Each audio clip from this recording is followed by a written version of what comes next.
A senhora Ivete Caribe.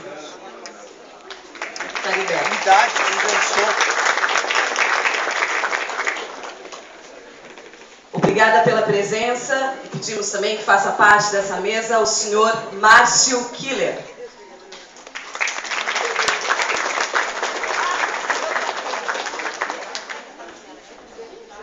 Chamamos também a senhora Neide Azevedo Lima. Obrigada pela presença.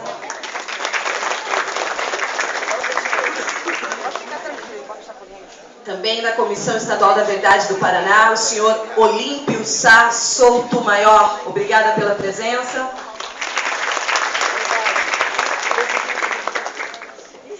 Chamamos também a senhora Vera Caran para fazer parte dessa mesa. Obrigada pela presença, senhora Vera.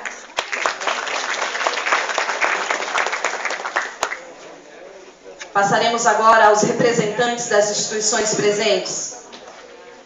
Chamamos também para fazer parte dessa mesa o vereador Paulo César Queiroz, representando a Câmara.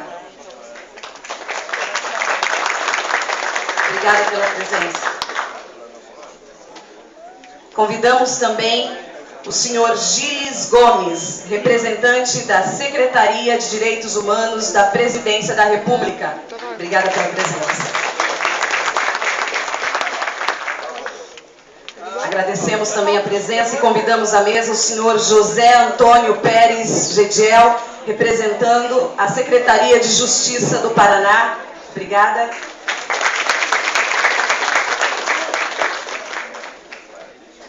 Convidamos também o senhor Elgio Trindade, reitor da Universidade de Integração Latino-Americana, UNILA, de Foz do Iguaçu. Obrigada, senhor Elgio, pela presença.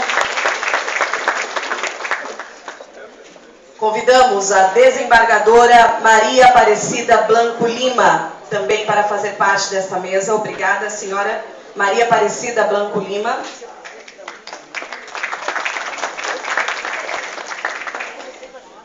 Convidamos também Ivan Seixas, representando a Comissão da Verdade Rubens Paiva de São Paulo. Senhor Ivan, obrigada pela presença.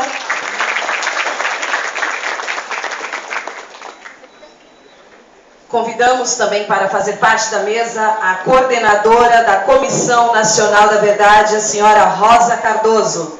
Obrigada pela presença, senhora Rosa Cardoso.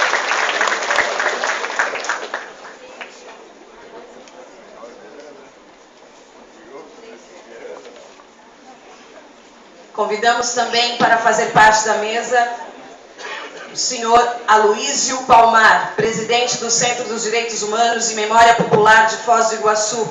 Obrigada, senhor Aloísio Palmar, pela presença.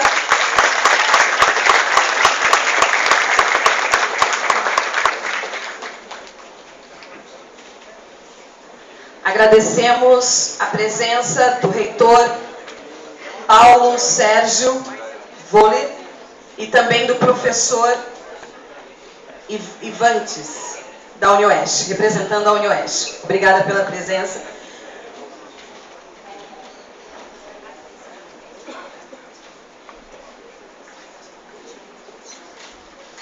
Agradecemos a presença do senhor Norton Nohama, representando a Universidade Federal do Paraná. Obrigada pela presença.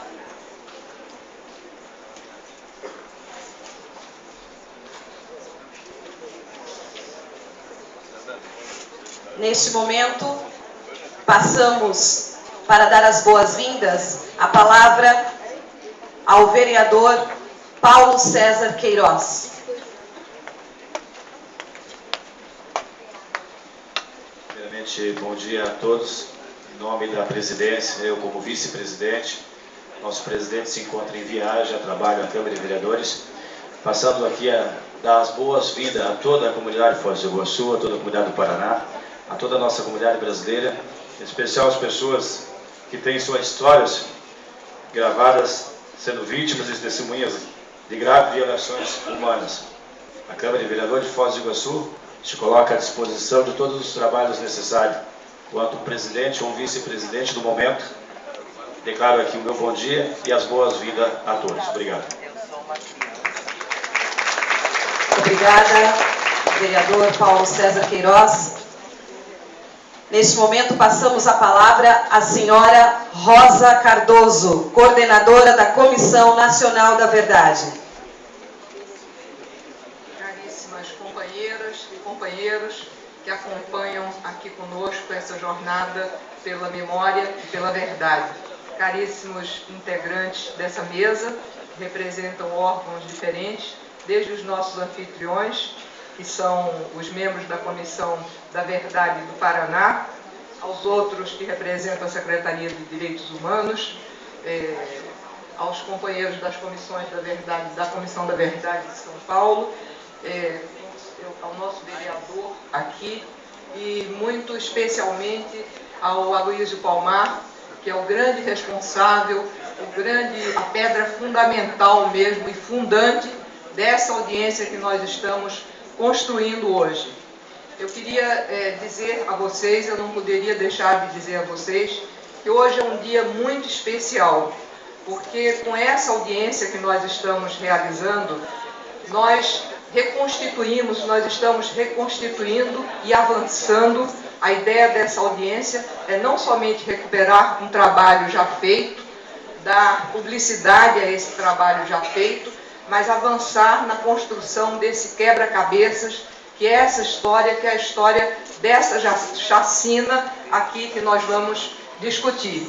E essa história é muito importante porque ela retrata com muita clareza, com muito vigor, em suas cores plenas, o que foi a ditadura militar, a ditadura civil-militar que se instalou no país.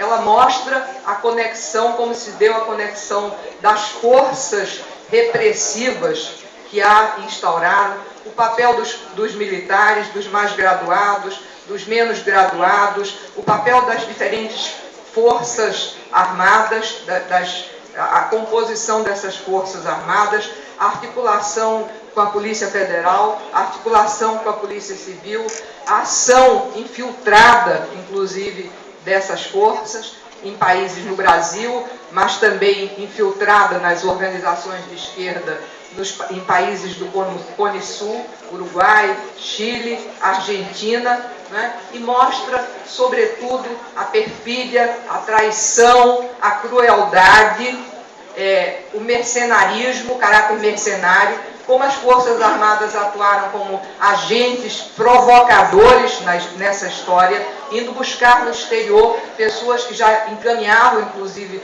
sua vida em outras direções, para atraí-las para o Brasil e para provocar chacinas e assassinatos, como foi o que nós estamos hoje discutindo. Mas essa audiência é também muito importante, porque é um momento de articulação de 3 comissões da verdade. Da Comissão Nacional, da Comissão do Paraná, que nos recebe, da Comissão de São Paulo também, que vem aqui num gesto de solidariedade e para trabalhar conosco, para nos fazer avançar nessa investigação. Isso é muito importante, essa integração das comissões da verdade, das comissões e também dos comitês de memória e verdade, e a integração dos membros dessas comissões, desses colegiados, com os familiares e com as vítimas e com os sobreviventes. É preciso que tenhamos muito claro que só através dessa união, dessa articulação, nós vamos produzir, nós vamos construir a verdade que tem a ver com o trabalho de uma comissão, de comissões da verdade. Eu quero dizer também que nós atuamos num momento muito especial, nós vivemos uma conjuntura muito especial, porque o povo brasileiro conquistou o direito de se manifestar. O povo brasileiro está em pauta e quer dizer as suas verdades. E nós temos que situar a nossa verdade, como comissão da verdade, que buscamos a verdade das vítimas, dos sobreviventes, das violações de direitos ocorridas durante a ditadura militar. Nós temos que proclamar muito alto a nossa verdade, conquistando e ampliando esse direito de manifestação e de reconhecimento de nossa verdade. Esse é um momento em que nós temos que, ombro a ombro, apresentar à sociedade brasileira a nossa verdade. Então, conclamo todos vocês conclamo todos vocês para acompanharem essa audiência, para ajudarem na divulgação dessa audiência, dos fatos que vocês tiverem aqui conhecimento. Obrigada. Obrigada, senhora Rosa Cardoso, coordenadora da Comissão Nacional da Verdade. Neste momento, convidamos também para dar as suas palavras de boas-vindas o coordenador da Comissão Estadual da Verdade do Paraná, o senhor Pedro Poder. Bom dia. Bom dia. Bom dia, senhores e senhoras. É um enorme prazer começar agradecendo ao vereador Paulo pela escolhida. E o senhor me permite, vereador, já saudar as pessoas em nome deste evento e saudar as pessoas, a plateia, a imprensa, saudar a doutora Rosa, por seu intermédio, doutora Rosa Cardoso, todos os entes federais que aqui estão, professor Gediel, representante da senhora secretária de Justiça, e particularmente o senhor Aloysio Palmar e Ivan, colega, presidente da Comissão de São Paulo, e Aloysio, o grande, como a doutora Rosa já disse, o grande articulador deste evento. Aliás, nós estamos, essa comissão, tanto a nacional quanto as estaduais, elas devem aos senhores.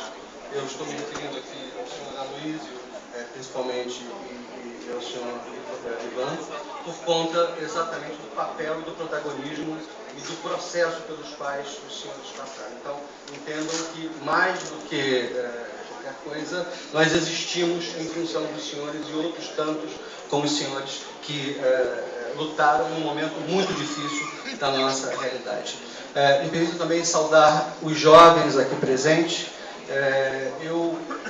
e é fundamental que, claro, quando a gente fala de jovens, nós estamos falando para públicos muito diferentes, mas certamente aqueles jovens que fizeram e se fazem presentes nos protestos em todo o país, que ressente nesse momento de que me parece, uma brutal crise de representação, em que é necessário que os jovens se mobilizem para que nós possamos ter desde os 20 centavos até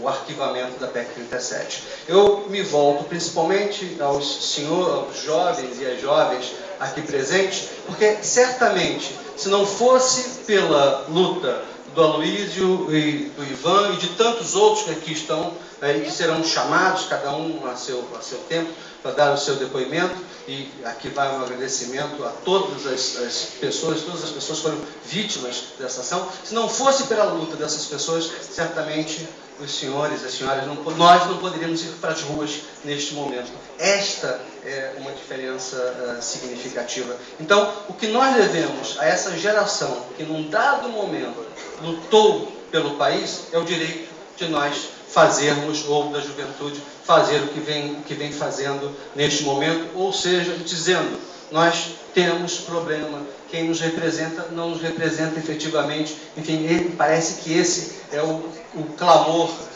tomando um termo muito comum, o clamor das ruas. Finalmente, eu agradeço mais uma vez a presença de todos, só falta um dos membros da Comissão Estadual, que são parceiros, colegas e amigos que têm tornado esse trabalho bem mais fácil. Muito obrigado.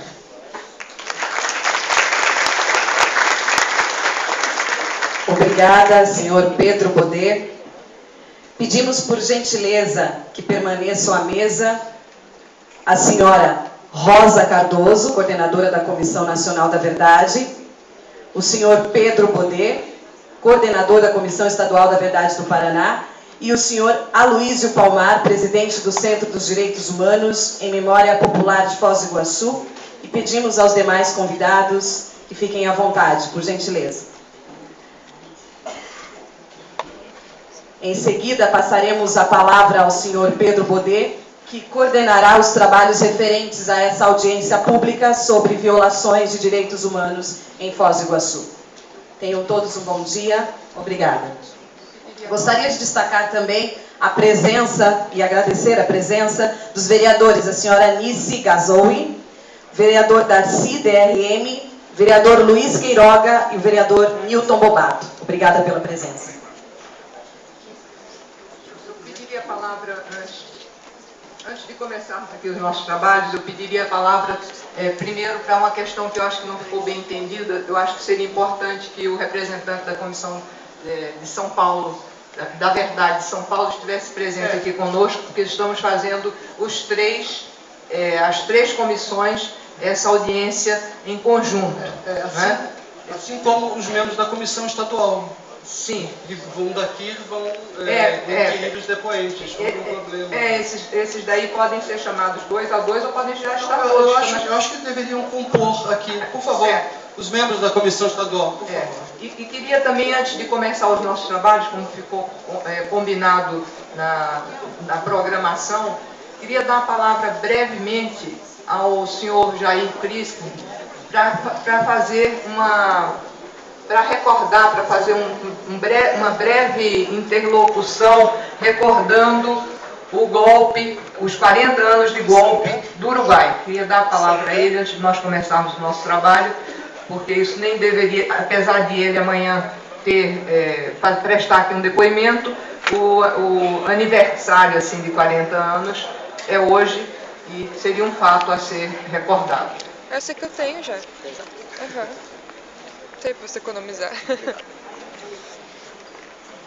Ao saudar os ilustres membros da mesa, saúdo as senhoras e os senhores e quero, no dia de hoje, registrar os 40 anos do golpe militar no Uruguai.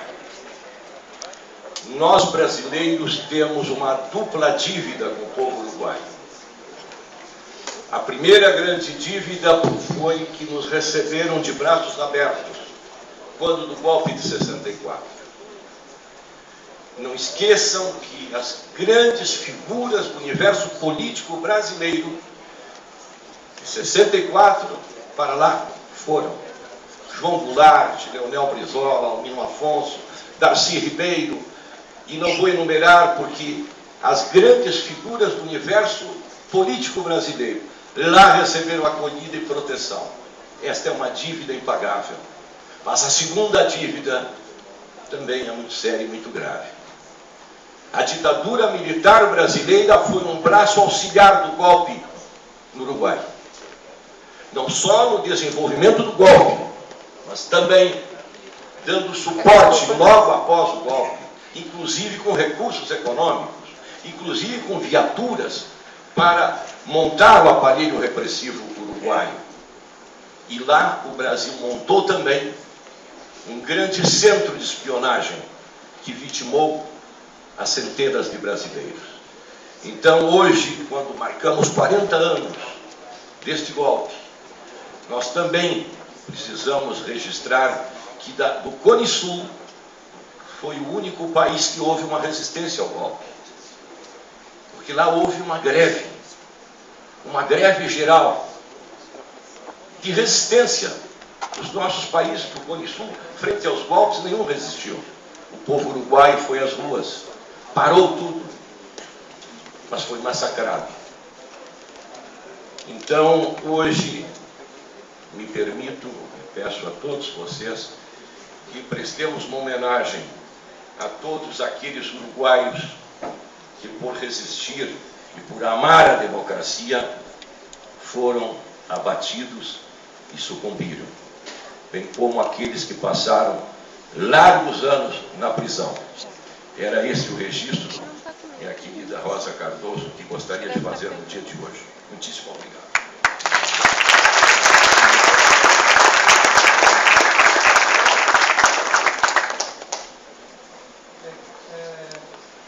Na sequência, eu passo de imediato. Eu só queria lembrar, ontem o doutor Ivete lembrou a todos nós que ontem foi o Dia Internacional de Combate à Tortura.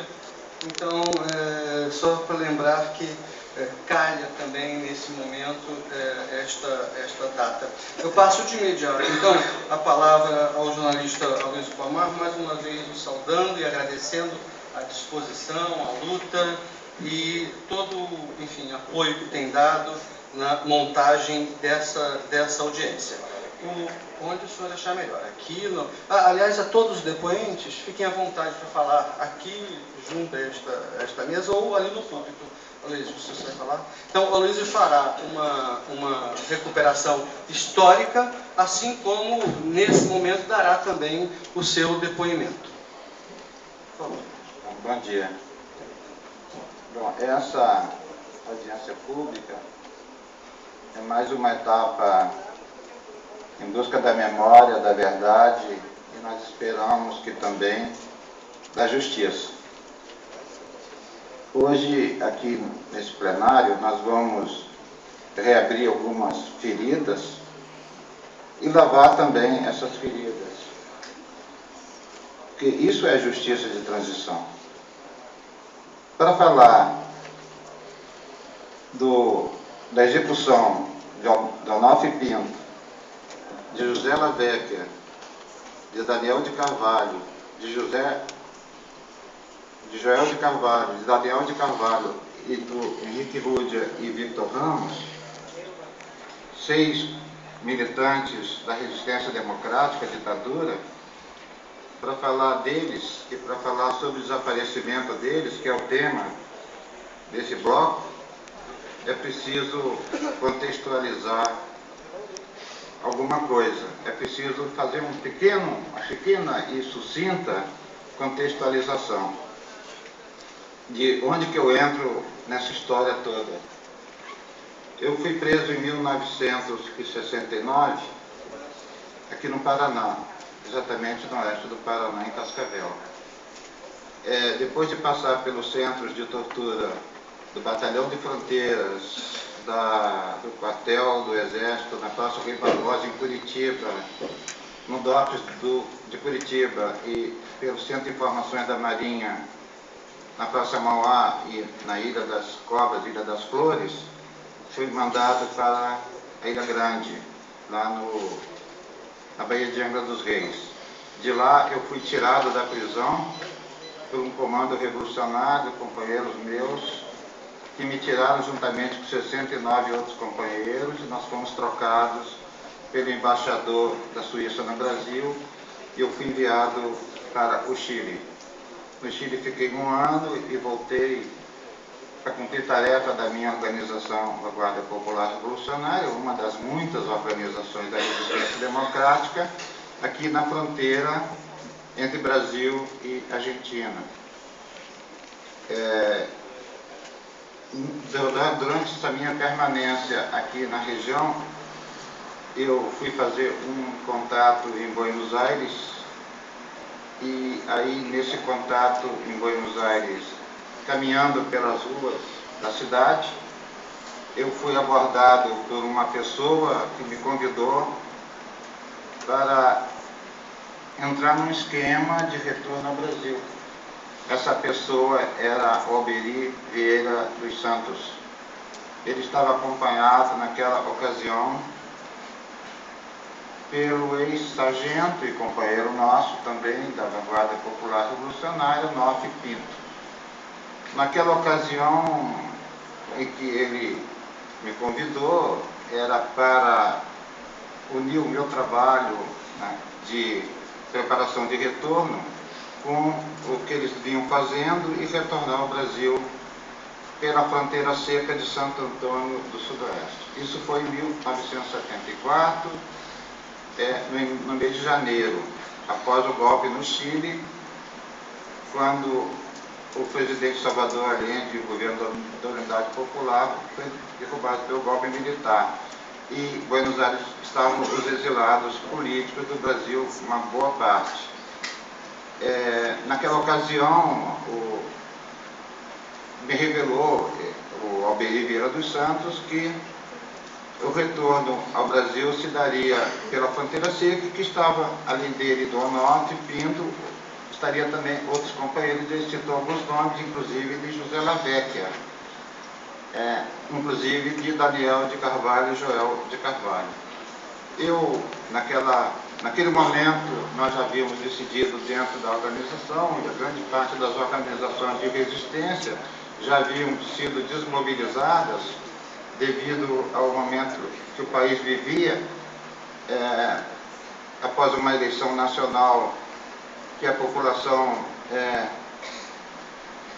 votou de forma majoritária nas capitais e muitas cidades do país na oposição à ditadura, e que, devido também à derrota nossa política e militar, nós decidimos desmobilizar as organizações, e eu também já estava, naquela altura do campeonato, decidido a permanecer clandestino, e não podia voltar para o Chile, não tinha documento, essas coisas, e ficar aí esperando alguma coisa acontecer no nosso país.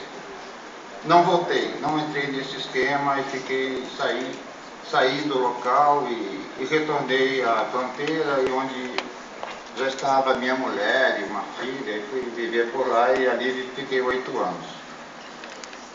Em 1979, quando nós voltamos com a anistia, começamos a ver quem voltou, quem não voltou, quem ficou no exterior, quem morreu, quem desapareceu. E entre os desaparecidos estava exatamente esse grupo. Eu identifiquei esse grupo de Onofre Pinto, Daniel, Joel de Carvalho e José Laveco. Os outros dois, Henrique Rúdia e Victor Ramos, naquele momento eu não tinha conhecimento que eles estariam envolvidos nesse grupo. Começamos a busca e essas coisas durante muitos anos de busca, até que recebemos uma informação de que esses corpos e os desaparecidos políticos estariam na cidade de Nova Aurora. Fizemos escavações em Nova Aurora, mas foi uma pista falsa dada por um agente da repressão em 2003. Essa pista falsa nos conduziu a essas escavações em Nova Aurora.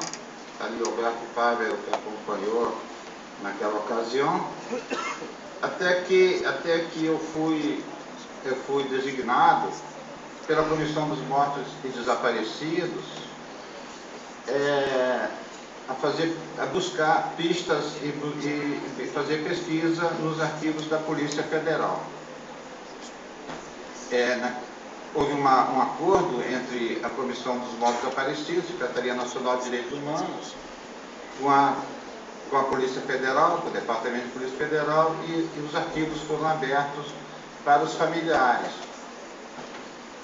E eu fui designado para fazer essa pesquisa no arquivo aqui de Foz do Iguaçu e Curitiba. Entrei no arquivo de Foz do Iguaçu, que é um arquivo inteiro, intacto. Um dos arquivos mais completos da ditadura estava ali na Avenida Jorge Schimmelfeng, hoje a Polícia Federal mudou de local, e ali eu fui buscar pistas que me levassem aos companheiros desaparecidos. Pesquisando e revirando documentos, chegamos a algumas informações importantes. E entre as informações importantes que eu encontrei, apareceu o nome de uma pessoa que provavelmente estaria envolvido no desaparecimento. Continuamos com as pesquisas, estou fazendo assim de forma bem rápida para chegar na chacina. Fizemos, eu fui atrás, e aí devo muito ao Adão Almeida. Adão Almeida, naquela ocasião, era agente da Polícia Federal aqui de Foz do Iguaçu, e foi fundamental a colaboração do Almeida nas pesquisas de Nova Aurora e outras pesquisas mais, que eu vou relatar aqui para frente. Esse nome eu encontrei posteriormente como um agente da Polícia Civil aqui de Foz do Iguaçu, lotado na 6ª Subdivisão Policial de Foz do Iguaçu, e que também foi nomeado motorista do Ministério da Marinha em 1982, naquele período de transição, quando muitos agentes da repressão foram nomeados para cargos importantes nos 3 ministérios militares, e muitos foram nomeados para Itaipu binacional. Otávio Ranulfo da Silva foi nomeado para a Marinha e continua agente da Polícia Civil de Foz do Iguaçu. Chegamos ao nome dele e depois, mais posteriormente, uma multa de trânsito, identificando Otávio Ranulfo da Silva como morador de Foz do Iguaçu. Graças ao Adão Almeida, foi possível fazer uma abordagem a esse cidadão que não falou comigo, não quis ficar comigo frente a frente, eu não sei. Eu também faço muita questão de ficar frente a frente. Mas, tem noção, ele foi entendendo que era preciso colaborar. E graças aos companheiros que fizeram a abordagem, ele colaborou, o Otávio Ranulfo Silva, acredito que foi bem intencionado, e contou para o Adão Almeida como ocorreu a chacina do Parque Nacional, que equivocadamente é chamada de chacina de Medianeira. Hoje já falei com o pessoal, não existe chacina em Medianeira. A execução dos companheiros Onofre Pinto, Daniel de Carvalho, José de Carvalho, José Arabecker, Victor Ramos, Henrique Rúdia, segundo uma testemunha que participou da execução, foi no quilômetro 6 do Parque Nacional do Iguaçu. E essa testemunha contou com detalhes, muitos detalhes, como ocorreu essa execução. Foi aí que nós ficamos sabendo que, além daqueles 4, havia mais 2 companheiros que foram atraídos para essa chacina. Eles estavam exilados em Buenos Aires e foram conduzidos pela fronteira seca de Santo Antônio do Sudoeste, conduzidos a um outro local, ficaram ali, depois eles foram conduzidos ao Parque Nacional e ali executados a sangue frio, eles estavam desarmados. Onofre Pinto, que foi um dos fundadores da Vanguarda Popular Revolucionária, foi conduzido até Foz do Iguaçu, segundo a testemunha, levado para uma casa, um hotel de trânsito, que antes, algum tempo atrás, existia ali próximo à Praça Almirante Tamandaré, a Capitania dos Portos aqui da Marinha de Foz do Iguaçu, e ali foi torturado e depois de 1 dia, 2, executado, e o seu corpo foi jogado, digamos, no braço forte do Rio São Francisco, em Santa Helena. Hoje, essa região está coberta pelo Lago de Itaipu. Nós fizemos algumas buscas no local, esse seria o local onde estão os desaparecidos. Aqui nesse local, segundo a testemunha, está o Daniel, o Joel de Carvalho, está o Henrique Rúdia, o Victor Ramos, e esses 5 companheiros estariam no Parque Nacional do Iguaçu, no quilômetro 6. Fizemos algumas escavações e até agora não encontramos os 5 companheiros. Essa audiência, ela tem como objetivo principal seria ouvir a testemunha principal. Eu não sei por que não veio. Peço à doutora Rosa que nos diga por que não veio Otávio Ranulfo da Silva. Ele deveria estar aqui hoje para testemunhar, porque ele é funcionário público e ele teve boa intenção durante todo esse período. Ele contou com os mínimos detalhes como ocorreu essa execução. Ele diz que não participou diretamente, que ele só conduziu e não sabe os detalhes finais. Então ele deveria estar hoje aqui para continuar colaborando, porque o que se trata aqui hoje é resgate da memória, em busca de resgate da memória. É uma parte da história do nosso país que nós temos que conhecer. E o Ranulfo seria uma pessoa importante para colaborar. E é importante também porque os familiares querem saber os detalhes. Aqui está a Lina Rúdia, ela quer saber o que aconteceu com o Henrique, o que passou com o Henrique, onde está o Henrique. Não é isso, Lina? E o Renovo poderia hoje colaborar e não veio. Então, não sei porquê, doutora Rosa, me explica aí. Agradeço a vocês por me ouvir e, na sequência, eu fico à disposição para alguma questão.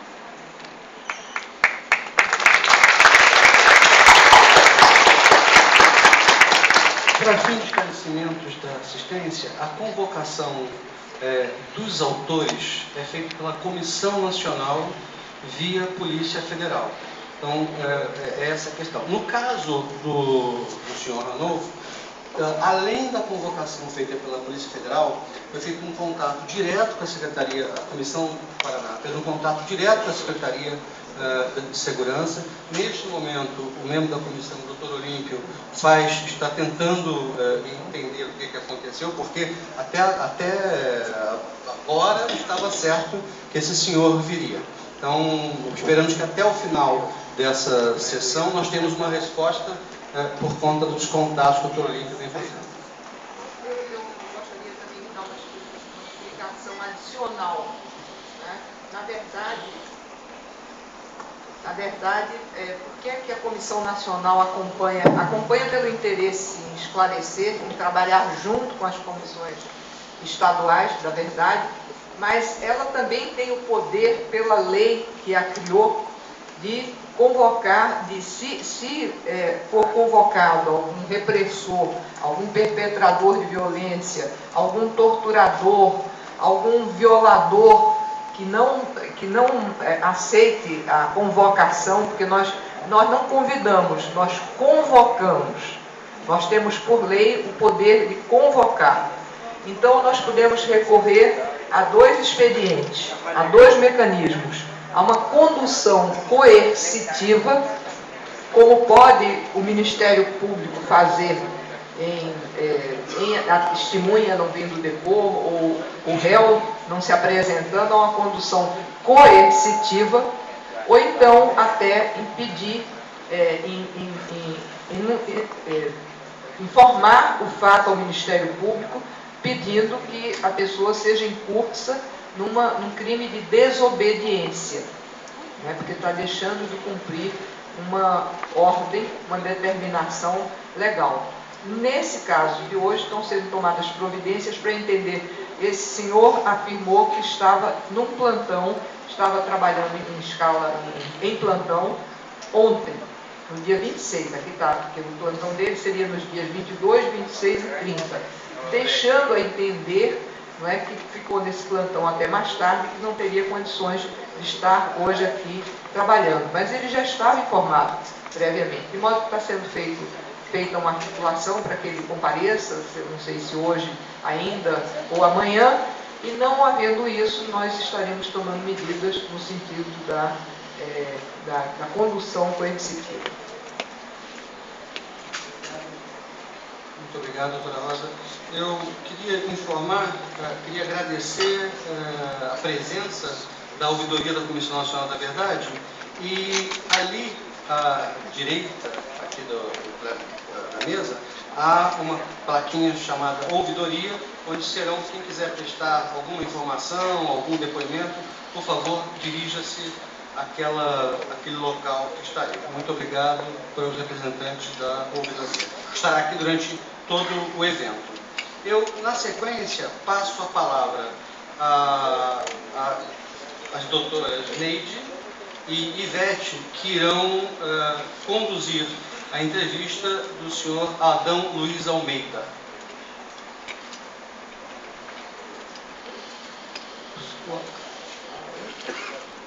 Senhor Adão, o senhor pode escolher, se o senhor quiser falar daqui ou do público, tanto se lhe for melhor conveniência.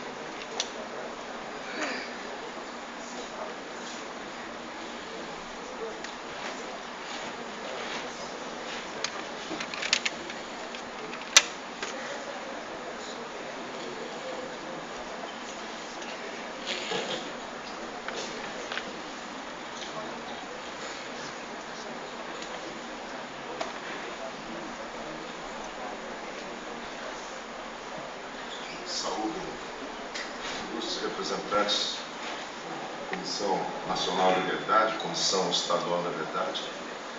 E bom dia a todas e todos. A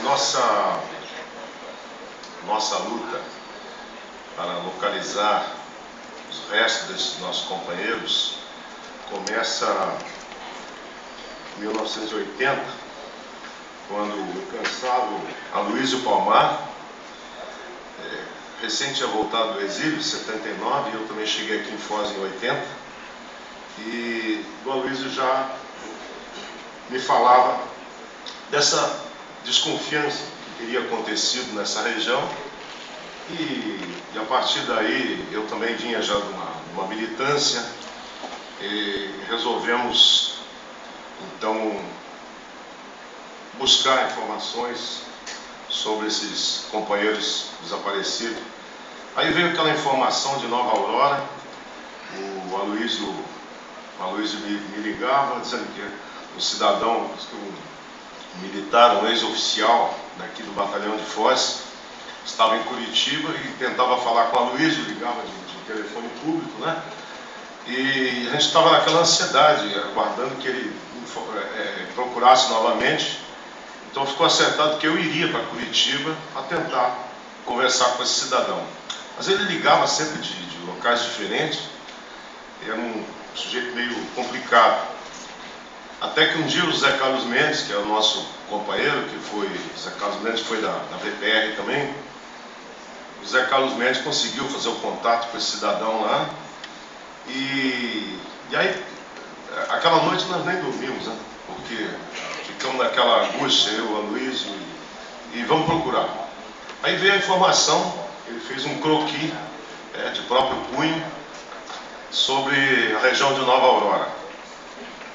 Já dias depois nos deslocamos para Nova Aurora, eu e o Aloísio, e eu tinha umas cartas de navegação aérea, justamente naquela época, né, de 74, e a carta de navegação era que eu fui piloto de avião e eu tinha essas cartas aí.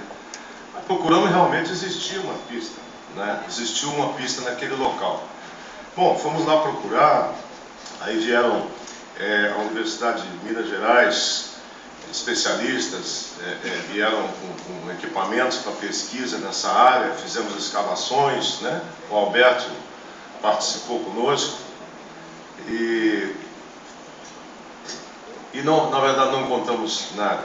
As informações encontradas, hoje nós temos certeza que as informações eram falsas. Por que fizeram isso, não sei, né?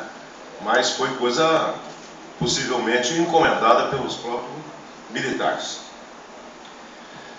Depois, com a pesquisa do Aloísio e inúmeras entrevistas e viagens, etc., eu passei à disposição do Ministério da Justiça, assessorar o ministro Miguel Reale. Miguel Reale Júnior era presidente da comissão.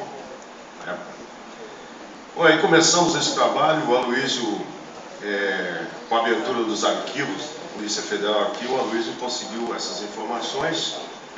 E aí passamos então para esta abordagem com o policial civil, hoje policial civil, né, era militar da época. Primeiro ele conversou, ele procurou o César Cabral, que ele já conhecia o César Cabral, e aí o César Cabral o convenceu de conversar também comigo. Então foi feita essa abordagem, fizemos inúmeras reuniões, e ele se recusava a conversar com o Aloísio, não é? Porque falava que não queria publicidade disso, etc. Enfim, mas ele colaborou bastante. Depois que ele deu todas essas informações, relatou o local, como aconteceu, ele assumiu que ele foi o motorista que trouxe esse grupo. Primeiro vieram 5, não é, Luiz? Depois, no dia seguinte, o Onofre. O Parque Nacional descreveu a região, né, do parque. Bom, como vocês sabem, nessas alturas o Parque Nacional já estava fechado, a estrada do Colono já não existia mais, é tudo mato novamente. E aí fui eu, o informante, o Renolfo, e o César Cabral. Nós fomos lá por Capanema, atravessamos o rio de barco e aí seguimos a pé por dentro da antiga estrada do Colono, por dentro do mato, na base do facão, né? Nós três. Aí chegamos no local que ele descreveu que era ali, no local que ele se lembrava, cada curva da estrada, uma entrada. Procuramos alguns vestígios ali e retornamos. Foi uma caminhada penosa dentro da mata e na volta esse cidadão tem sérios problemas de saúde, ele é cardíaco, tem problema de coluna, ele até caiu. Eu vi que realmente ele fez um esforço grande acredito nisso, né, que ele fez um esforço grande para localizá-los. E a partir daí nós fizemos outras caminhadas, aí eu atravessei o Parque Nacional daqui por Medianeira, Capoeirinha, aí fiz o sentido inverso, para não ter nenhuma dúvida, ver se encontrar alguns vestígios. Aí já com o apoio da Polícia Florestal e IBAMA. Bom, e por aí fizemos várias expedições.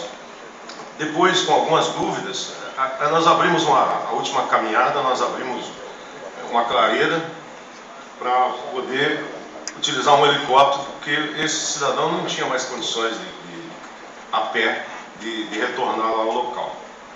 E também montamos uma base para a gente poder fazer esse trabalho, essa pesquisa. Aí dentro aí nesse local lá, aí ficou mais fácil, começamos aí com o helicóptero. Aí o Aloysio, a Suzana Lisboa, teve lá, enfim, membros da comissão, né? E até que conseguimos trazer os antropólogos forenses, o grupo da Argentina, a pesquisa. E a verdade é que passaram-se muitos anos. Né? Então, um lugar onde seria uma clareira na época, nasceu uma árvore que já está enorme. Então, é um trabalho realmente muito difícil. A gente ainda temos esperança, né, de buscar, de encontrar algum vestígio para responder essas pessoas, essas famílias, e resgatar a verdade.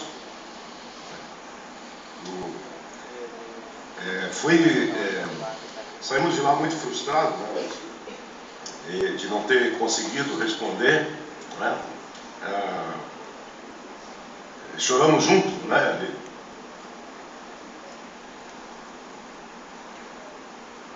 mas enfim, eu acho que a gente ainda não pode perder a esperança. Acho que também o Aloysio ficou um pouco revoltado, com toda razão, porque afinal de contas são décadas de trabalho, mas acho que faltou investimento, né, faltou... eu não via mais, a nível federal, eu não via assim um empenho, deveriam ter se empenhado um pouco mais assim, até por respeito ao trabalho do Aloysio, que afinal de contas são 3 décadas dedicado a isso. Eu acho que deveria haver um empenho maior, né, para resgatar a verdade, essa história que nós precisamos contar para os nossos filhos, até para que essas coisas não se repitam. Não é? A gente vê hoje, de novo, a sociedade se mobilizando, ainda não organizada, mas eu acho que finalmente nós estamos tendo a consciência que nós vivemos uma sociedade plutocrática, né, que tem muita coisa a ser feita, e se a gente não contar a nossa história, se a gente não abrir tudo isso, nós estamos sujeitos a perder a nossa memória e essas coisas podem se repetir. Eu fico à disposição para qualquer esclarecimento. A história é muito longa, mas o livro do Aloysio é um livro que eu recomendo a todos. Quem não leu deve ler, porque conta O livro foi muito bem escrito, conta bem essa história, né? E nós esperamos que essas pessoas apareçam, essas testemunhas, e possam contar para todos vocês, detalhar melhor essa história aí, que já está no livro. Agora, tudo que o Aloysio escreveu, evidentemente, foi baseado naquelas entrevistas, intermináveis entrevistas que nós fizemos com esse cidadão, eu e o César Cabral. Obrigado.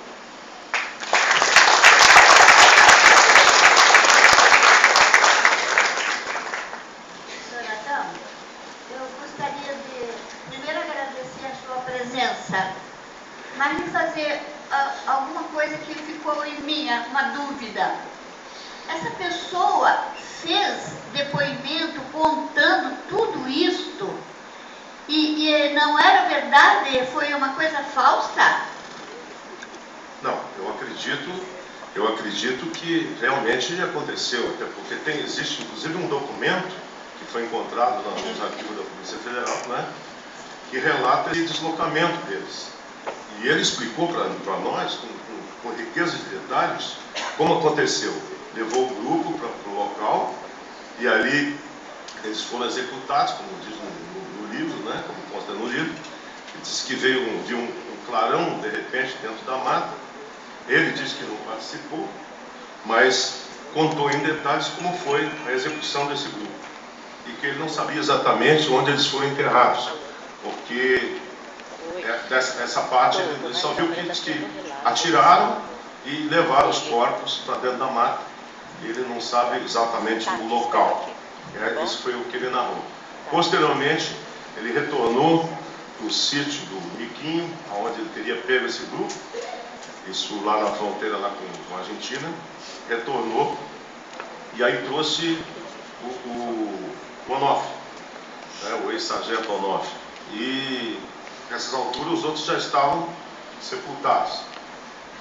Aí o Onofre disse que foi poupado porque eles queriam cooptar o Onofre, né? Queriam que o Onofre foi o último comandante da VPR, então certamente os militares tinham interesse em ouvir o Onofre e cooptá-lo. Para quê?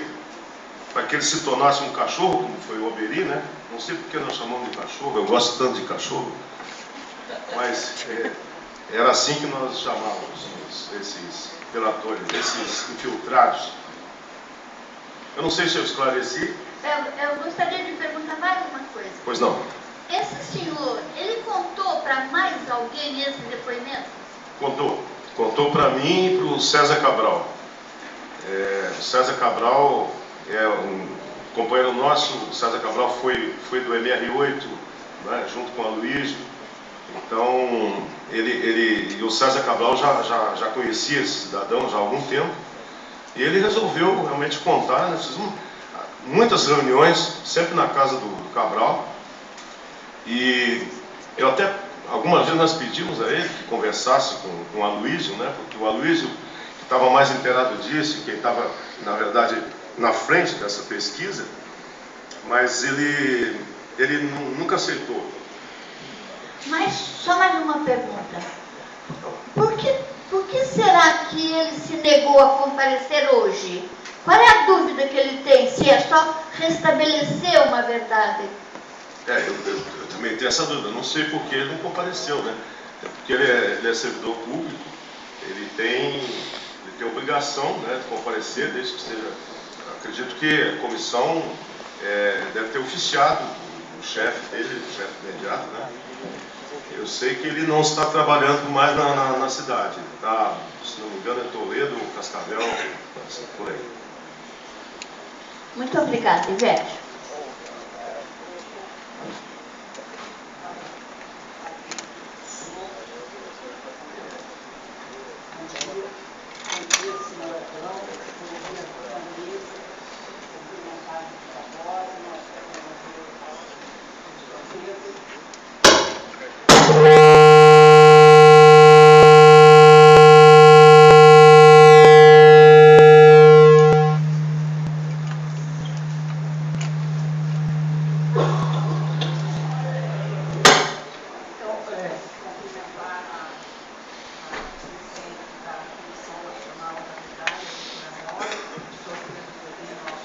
relator da Comissão Estadual do Paraná, cumprimentar a todos aqui da mesa e todos os presentes aqui, principalmente os protagonistas que aqui concordaram em comparecer, que a gente sabe que é uma dificuldade muito grande, mas que tiveram a coragem e essa vontade de estar aqui. Cumprimentar o Norton, que é da Universidade Federal, nosso companheiro, Dr. Jair Cristo, nosso companheiro também de lutas, e esse grande guerreiro aqui, que é o Aloísio Palmar. Seu Adão, agradecer muito a sua presença, e eu tenho uma dúvida aqui, quem executou quem nesses relatos obtidos? Seu Adão ouviu isso? Quem executou quem nessa chacina? Ele afirmou que era uma operação dos militares, né? Os militares de fora, não eram daqui da região. Não me lembro se tinha algum oficial daqui da região. Eu sei que ele relatou que a operação, que quem comandou a operação foi o Curió, o Major Curió, né? Que já era conhecido de todos nós, bem conhecido de todos, né? Ele disse que a operação era do Major Curió. A gente sabe, né, informações da época que realmente Curió andou aqui pela região, não é? Então a informação que diz que eram militares do Exército, né, essa operação, mas ele citou o nome de um Leicato. Tinha um militar, esse eu acho que era daqui, né? Leicato. Não? Laicato. Eu não sei de onde que era esse militar. Eu sei que ele disse que eram todos militares, mas que não estavam usando uniforme, evidentemente, e nem viaturas oficiais, estavam usando veículos descaracterizados. Isso foi o que ele citou, está no livro, essa situação. Então, o mandante ou o coordenador dessa operação teria sido o Major Curió. Major Curió? Curió. A outra dúvida que eu tenho é em relação ao destino dos corpos. Se foi no mesmo momento da execução que foram retirados os corpos dali ou se foi posteriormente? Nós não temos conhecimento de retirar os corpos, né? A gente sabe que essa prática houve durante a ditadura, eles costumavam sumir como nós vemos no Araguaia, né? Mas dali não se tem conhecimento que tivesse retirado os corpos e levado para outra parte. Até porque, eu acho que não, porque foi uma operação sigilosa e dentro de uma floresta. Então, não teriam, acho que para deslocar, né, tirar os corpos ali, eles estariam correndo um risco grande de transportar cadáveres para outra região. Então, eu acredito que não. Nós perguntamos detalhes como foi o sepultamento. Ele disse que ouviu os barulhos, que ouviu alguém falar para cortar umas madeiras, né, os detalhes que ele deu, cortar umas madeiras, toras, para colocar sobre a cova, né, para evitar que animais se enterrassem os corpos, né, animais, está dentro da floresta. Então, ele detalhou dessa forma, mas que ele não viu, ele disse que não viu onde enterrar. Assistiu a chacina, porque isso ele assistiu. Diz que não participou, mas que viu, sim, o fuzilamento. Então já havia uma cova pronta. Provavelmente, se eles foram atraídos, né, para a morte, provavelmente a cova já estaria pronta, né, em algum local. Agradeço e passo também para o Aloísio, se ele quer fazer alguma pergunta. Então, muito obrigada, senhor Adão. Agradeço, então, ao senhor Adão Almeida. Nós doutoras Ivete e Neide pela condução e consulto ao senhor Gilles, da Comissão de Mortos Desaparecidos da Secretaria Nacional de Direitos Humanos,